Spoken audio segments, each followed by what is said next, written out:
Before the beginning, there was nothing but the void, and the void was formless, shapeless, and absent of all matter, time, and light.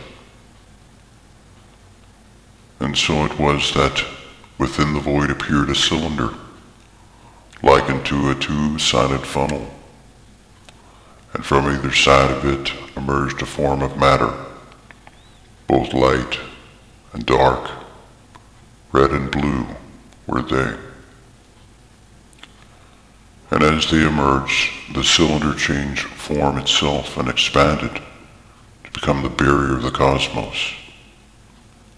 And as this occurred, the matters merged.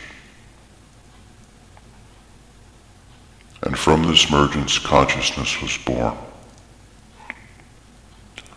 And so the consciousness itself transformed and became aware, and the awareness became intelligent. And because it was all things, it knew all things but one thing only, which was the origin of its own existence. And so it was that the intelligence, needing to know, decided to form a solution. And the solution was to seek the answer through the micro-explorations of the self. And so with this plan, the intelligence divided itself into infinite parts, being both animate and inanimate, were and are they.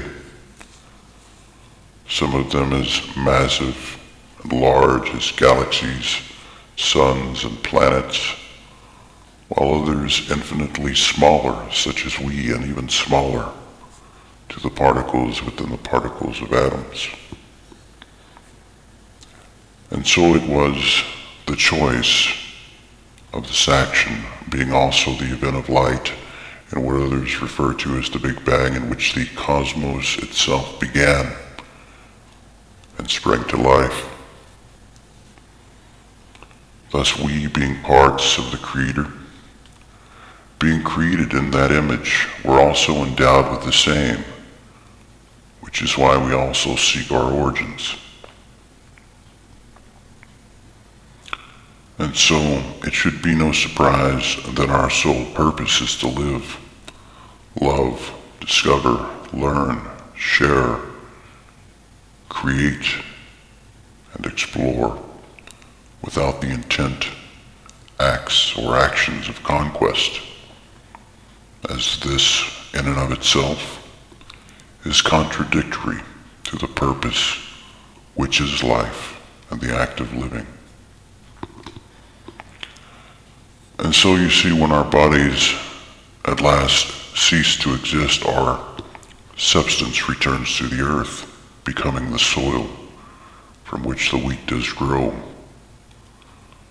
while the essence of our substance evaporates and returns as the rain to nourished wheat. And that which is our soul, which is the pure consciousness, intelligent, light energy, leaves this earthly place to return to the source, taking with it what it has learned on the matters of the micro-explorations of the self.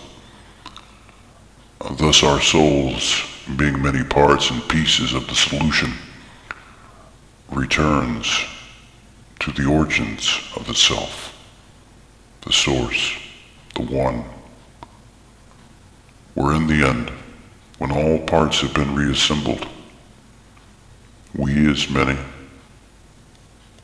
and as one will have achieved the answer to the riddle of life, which itself will once again and at last be whole. And so it should be no surprise that from the beginning, the emergence of two are also symbolic for the number 28, just as the sum of the number of the word man itself is 28. just as we contain within us the elements of the cosmos whose electron configurations begin with 2 and 8, whose sum, at last, becomes 1.